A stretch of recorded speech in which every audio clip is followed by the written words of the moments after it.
Here we are at Bondi Beach, world famous Bondi Beach, Mecca to people from all around the world.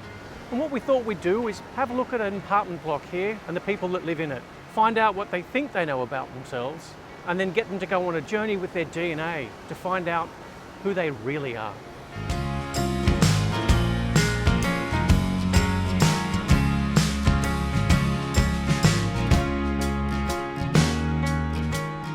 We are in Bondi, in Sydney, in our apartment. We've got the most interesting building here, I think, because there's so many different cultures here.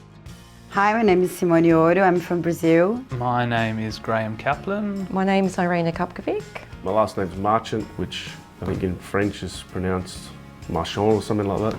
With a name like Theo Athanasopoulos, it's pretty Greek. My name is Maria. Since I was 5, everyone's called me Jez. My name is Jerry Killian. Leonid Miroshnik. Michelle Gray. I'm Serena. I'm from South Africa originally. When people meet me for the first time, sometimes people launch into speaking to me in Russian or Ukrainian just based off my name, and I'm like, I'm sorry, I don't understand you, I'm Australian. There's a bit of a running joke between me and my mates that I look kind of Middle Eastern, or I have this sort of Eastern European look about me. Every time I'm on an aeroplane, they speak to me in the language of the country where we're going. So I obviously have that appearance of Mediterranean, maybe because of mustaches. Maybe it's a bit of a stereotype, but they do come through, the little features. I talk loudly, I'm very emotional, and our link to cultural things as opera and ballet and music. A lot of my friends here in Sydney are not from Australia, so I spend a lot of time exploring those different cultures. Still enjoy rugby and having a braai.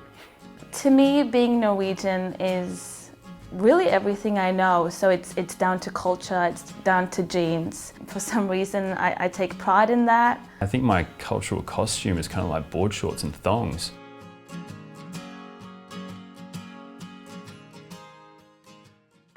On my mum's side, I believe we came out on the second or third fleet. Actually, I don't know that much about my family background. I came from a very, very mixed family. My mom's Muslim and my dad's Indian. My grandpa, he came from Spain, Galicia. My mum's dad I see quite a bit, and we often talk about Germany. He fled Germany in World War II. As far as we know, our most famous ancestor was Fletcher Christian, who led the mutiny on the Bounty, and I'm hoping that it's real, because other than that, we've got a really boring family.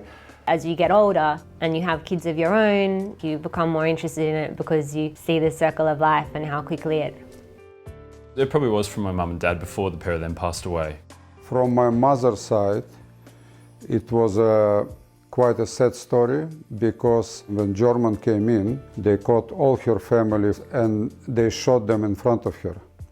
She actually was the only survivor because of her appearance. From my grandma, they completely short and dark, and my grandfather was blonde and blue eyes. I think during the war, many families lost all documents.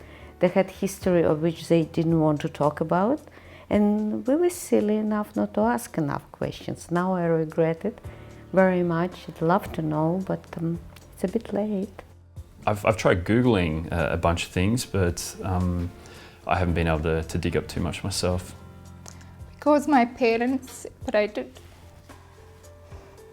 when I was younger, I felt like I never really had an identity as to where I'm from. It's an interesting emotional thing to do, isn't it? To sit down and consider what you're made of, because it makes you think about things like who is in your family, and sure, your immediate family, but all the other bits of family that went in to make you who you are. And what DNA can do for you is help you understand that a little bit better. It can go back beyond your grandparents and great-grandparents, and in fact back many, many, many generations. So do you want to find out who you really are? I'd love to see what the test will show.